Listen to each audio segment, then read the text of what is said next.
Salut tout le monde, j'espère que vous allez bien. Aujourd'hui, je te présente une petite vidéo. Donc, et en même temps, j'en profite pour faire comme une petite mise à jour sur ce genre de vidéo-là. Donc, aujourd'hui, je te présente, juste avant, c'est pour te dire que les produits terminés, je les ferai plus. Parce que ça m'intéresse plus vraiment. Puis ce que j'aime avant tout, c'est mettre des produits de côté de beauté.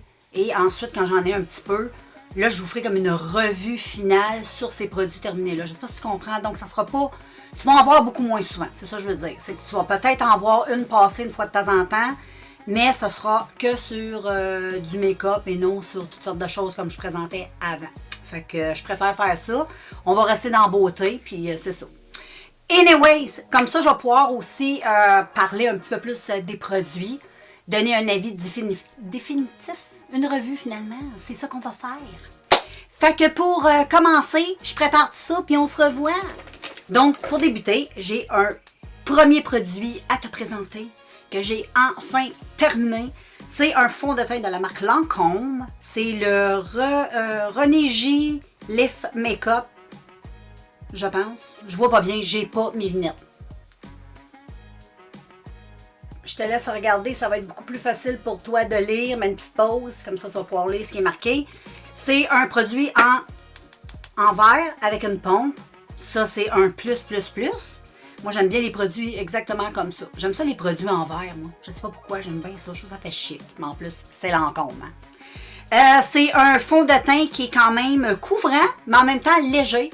Puis, qui est quand même assez malléable. Tu peux en mettre une ou... Je trouve ça bizarre de mettre une ou deux couches, mais je sais qu'il y en a qui le font. Si tu as envie de superposer des couches, c'est correct, tu peux le faire avec ce produit-là. Mais à la base, c'est un produit qui est vraiment conçu pour mettre en petite touche sur son visage. Et c'est vraiment très bien pour les petites peaux vieilles comme moi, 50 ans et plus. Donc, ça prend soin de ta peau. Il y a toutes sortes d'affaires là-dedans. Je pense même qu'un petit sérum pour ta peau, pour que ça fasse du bien à ta peau. Et j'adore un beau fini. Je pourrais dire, je pense que je vais prendre ma loupe. Je te reviens. On va faire les choses comme une professionnelle. On va sortir la loupe. Donc, ce produit-là, c'est le Rénergie Lift Makeup. Ah, il y a un sun cream. Comment on dit ça en français? Crème solaire. Il y a une petite crème solaire de SPF 20. C'est un ride. Et puis, ça a un fini radiant.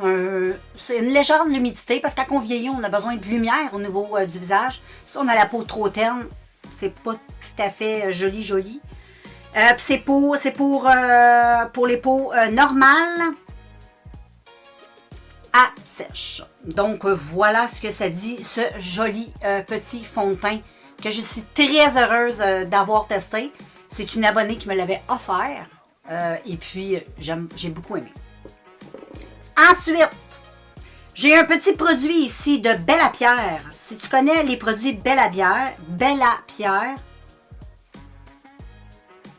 c'est une marque, si je ne me trompe pas, qui est quand même assez bonne. Tu sais, je pense que c'est... Je ne sais pas si c'est vegan, mais je sais que c'est fait quand même avec des bonnes compositions. Je te laisse faire tes recherches si ça t'intéresse.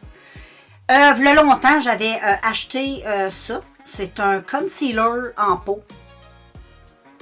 Regarde, tu vois, il y a de la moisissure.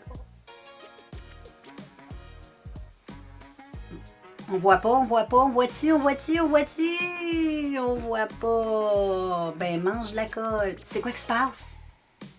D'habitude, ça fonctionne bien. Et voilà. Tu vois, il y a un tout petit peu, comme des petits points bizarres dans le fond. Que j'ai remarqué, il n'y en avait pas avant, fait que je l'avais utilisé, mais là, je pense qu'il est trop vieux. Donc, vu que c'était des produits quand même assez sains, il faut les consommer assez rapidement. Tout ce qui est vegan, ça n'a pas une durée de vie de 1000 ans. Donc, voilà pour cette petite chose. Mais je me souviens, quand je l'utilisais, il était bien. C'est juste que je l'ai mis de côté parce que j'ai acheté. Puis finalement, c'est comme moi, hein? Qu'est-ce qui arrive? Et ensuite, ici, j'ai un mascara de la marque W7. C'est le Lashtastic. Mascara effet fossile. Pas du tout. Non, c'est un gros fail. J'avais acheté ce mascara-là de W7. Le packaging, c'est très joli. T'sais, il est tout jaune là-dessus. Moi, j'aimais bien parce qu'il était tout jaune. La brosse aussi, j'aimais bien. J'aimais le format. Mais la brosse, ça ressemble à ça. Une belle grosse brosse. Mais le produit, tu déposes rien sur tes cils. L'essoreur, qu'on dit, est tellement tight. Tellement, gars, tu l'entends. J'ai même de la misère à sortir la brosse. Fait que quand tu sors la brosse, il n'y a plus rien sur la brosse. Tout le produit, même que je sens que dans le fond, il y a du produit. J'aurais peut-être dû enlever la petite patente pour aller chercher mon mascara. Mais habituellement, quand tu t'achètes un mascara, tu ne veux pas être pogné pour faire ça, tu comprends? Tu veux vraiment un mascara qui va bien et qui fait des beaux yeux, finalement. Mais celui-là, aucune... il n'y avait rien sur mes cils. Donc, je te conseille pas du tout. Ensuite, un autre petit fell. Ben, lui, il est un peu moins fell qu'un autre que j'ai. Il est quasiment fini, l'autre aussi. Je vais te le montrer. Anyway. C'est la marque Essence. C'est les petits liners comme ça avec le petit pinceau waterproof. Ce que je déteste de ce produit-là qui est waterproof, c'est que ça craque. Dès que tu mets ton liner, dès que tu ris ou de quoi. Moi, j'ai des petites rides, là. J'ai plus 20 ans. Ça craque, ça craque, ça craque. Fait que là, t'as un beau liner, tout bien fait, des beaux yeux félins. Mais avec un liner tout craqué. Fait que c'est vraiment pas le fun. Je pense que c'est juste le waterproof qui fait ça. Parce que j'ai l'autre. Faudrait que j'en remarque. Il me semble que l'autre fait pas ça. Mais non. Je te le dirai à la prochaine finition. Mais celui-là, c'est les Liquid Eyeliner Waterproof. Moi, je ne conseille pas. Ensuite, un autre produit que je ne conseille pas du tout. De la marque Essence. Essence font de très bonnes choses, mais ils font pas tout de bien. Mais ça, c'est comme n'importe quelle marque. On a des forces dans certaines choses et des faiblesses dans d'autres. Mais pour les yeux, Essence a un petit peu de difficulté, je trouve. J'avais acheté ce liner pour les yeux définition waterproof de Essence. Celui-là ici. Avec une petite mine comme ça. Le produit, ça fait des belles lignes. Mais quand ça sèche, ça craque. La même chose que l'autre, c'est waterproof. Fait que ça doit être la même chose, ces deux-là. Ça doit être le même produit, sauf qu'il y en a un qui est en petit pinceau et l'autre est en genre de crayon feutré. Ces deux-là, je les conseille pas. Il y a mieux pour crayon pour les yeux.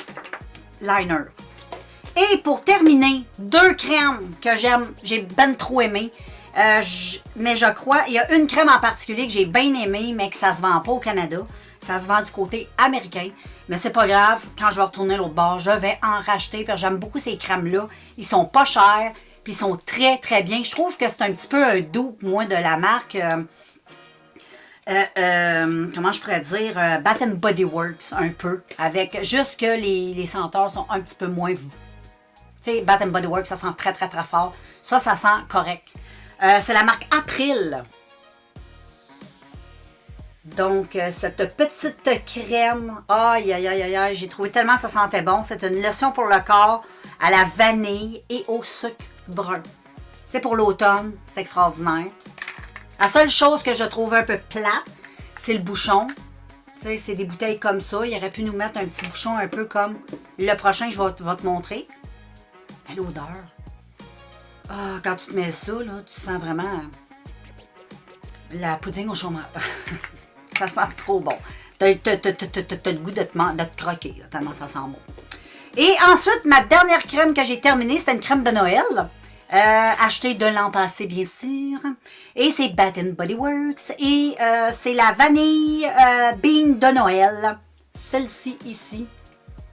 Qui est une petite odeur encore sucrée, assez gourmande, si je peux dire. On voit pas bien, hein, on voit-tu? Oui, on le voit. Ça aussi, ça sent très bon. Ça sent presque la même chose que ça. Donc, c'était pas capable de retrouver April, vu que ce n'est pas vendu ici. Mais ça... ça y sent la même chose. Ça sent bon. Ça sent du sucre à crème, le pudding au chômeur, whatever. Ça sent trop bon. Et collection de Noël, donc peut-être qu'il y en a encore pour cette année chez Bath Body Works. Et il aurait dû faire un petit bouchon comme ça, là, au lieu de faire un petit bouchon comme ça. Mais ça, c'est beaucoup moins cher que ça. Donc, voilà le pourquoi du pourquoi. Hein. Mais même sur des marques hyper cheap, souvent, on fait des beaux bouchons. Mais celui-là, moi, je le trouve parce que quand tu sors ta crème, souvent, t'en as trop qui tombent. Puis là, ben, tu gaspilles. Fait que voilà, les filles et les garçons, j'espère que cette vidéo vous aura plu. Et puis, ben voilà, moi, je te laisse et on se revoit très bientôt dans un prochain vidéo. Bye tout le monde!